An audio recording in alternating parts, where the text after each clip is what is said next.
दोस्तों इस एक्सरसाइज में हमें 3.1 में क्वेश्चन नंबर 4 का फर्स्ट पार्ट करना है। क्वेश्चन नंबर 4 देखो, class 10th math question number 4 ये लिखा है, निम्नलिखित समीकरणों के युग्मों में कौन संगत युग्म है और कौन असंगत, तो ग्राफीय विधि से हल करो। तो ये रहा पहला क्वेश्चन, इसको सॉल्व करते हैं। चलिए लिख लेते हैं इसको। दिया है x + y = 5, इसे इक्वेशन 1 मान लो। और दूसरा दिया है 2x + 2y = 10, इसे इक्वेशन नंबर 2 मान लो। ठीक है, अब इसके बाद क्या करना है, इसकी तुलना करो इसकी। तो ax + by + c बराबर 0 से तुलना इसकी a1 b1 और c1। ठीक है, a2x + b2y + c2 = 0 से तुलना। तो a1 की वैल्यू x से x हट जाएगा, इसके आगे 1 आता हो सकता है, मान सकते हैं हम। तो 1x, तो a1 की वैल्यू होगी 1, a1 की वैल्यू 1, b1 की वैल्यू 1 और c1 की वैल्यू देखो, यहाँ पे इधर 0 है, इधर c1 है, मगर ये 5 इधर है, इधर 0 होना चाहिए। तो जब ये इधर आएगा तो हो जाएगा -5। तो ध्यान रखना c1 की वैल्यू, गलती करते हैं आप, -5। ओके,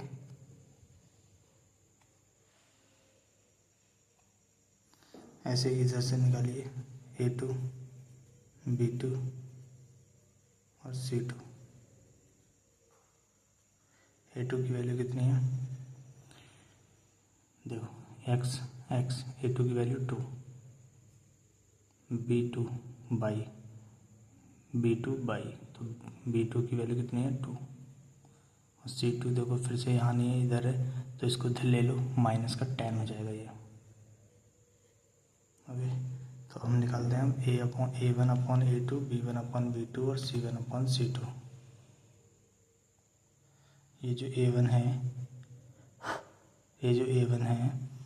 a1/a2 निकालो, फिर b1/b2, फिर c1/c2। तो a1/a2, b1/b2। ठीक है, तो a1 कितना है 1/2, b1/b2 1/2। इसके बाद c1/c2,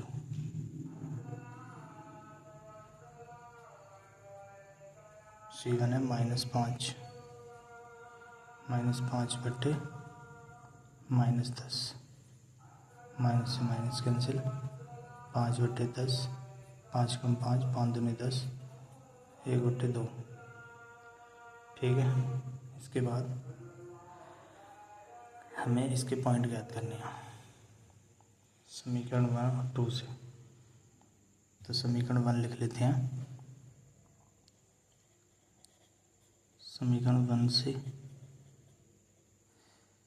1 दी थी हमें x + y = 5। तो x ले लो या y, तो y ले लेते हैं, y बराबर हो जाएगा 5 - x। ठीक है, और ऐसे ही इधर ले लो समीकरण 2। समीकरण 2 थी हमारे पास 2x + 2y = 10। तो y बराबर हो जाएगा, पहले 10x है, 10 है तो 10 माइनस का 2x और ये अपॉन में 2। ठीक है, तो आप टेबल बनाएंगे, टेबल x लिखो या y लिखो।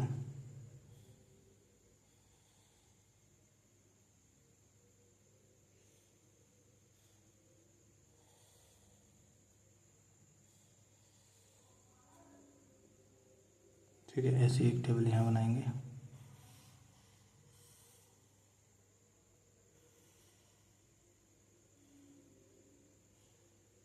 यहाँ x, यहाँ y। तो x का मान इसके अंदर कुछ भी ले लो, x का मान 1 ले लो, 2 ले लो, तो 2 लेंगे तो ये हो जाएगा 2 माइनस 5 में से 2 घटाएंगे 2, तो 3 आएगा, y का मान आएगा 3। ठीक है, अब x की जगह पे 3 ले लो, तो इस 3 लेंगे, 3 घटाएंगे, x का मान 3 घटाएंगे तो y का मान आएगा 2। अब यहाँ पे देखो x y बराबर ये हो बन गया था हमारे पास। तो x का मान कुछ भी ले लो, y का मान x का मान ले लो 2 या 1 ले लो, x का मान ले लो 1।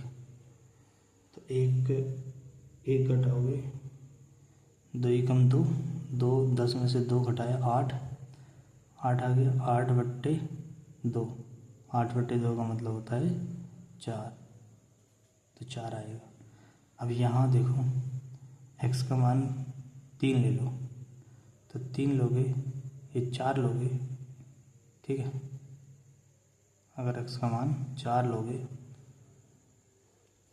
4 ले लो, तो 4 दूनी 8, 10 में से 8 घटाया 2, 2/2 1।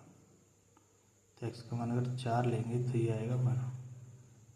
ठीक है, तो ये टेबल हमारी बन गई, ये बिंदु आ गए हमारे। अब हम बनाएंगे ग्राफ, क्योंकि ये जो था तीनों इक्वल थे, तो हमने यहाँ लिखना भूल गए इधर, क्योंकि ये देखो तीनों का मान 1/2 है, 1/2, 1/2 और 1/2। तो हम लिखेंगे कि A1/A2 equal B1/B2 equal C1/C2,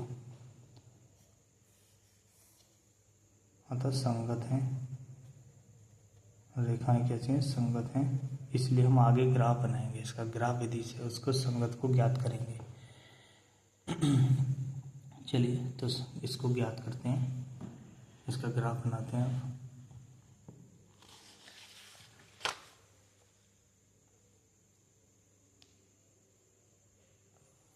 चलिए तो मैं इसका ग्राफ बना लेता हूँ, मैं लाइनें खींच देता हूँ, फिर आपको दिखाता हूँ। तब तक के लिए वीडियो रोक देता हूँ।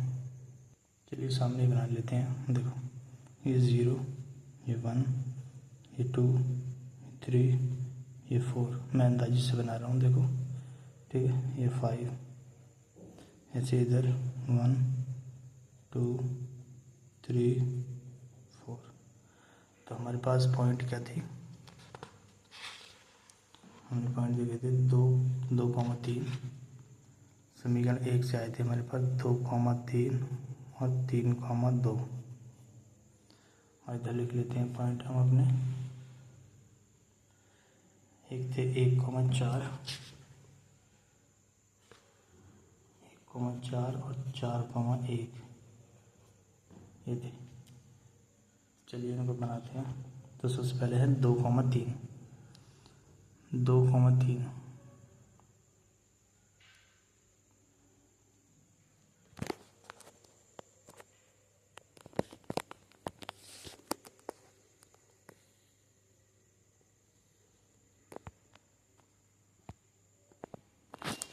तो ये रहा 2, 3, ठीक है।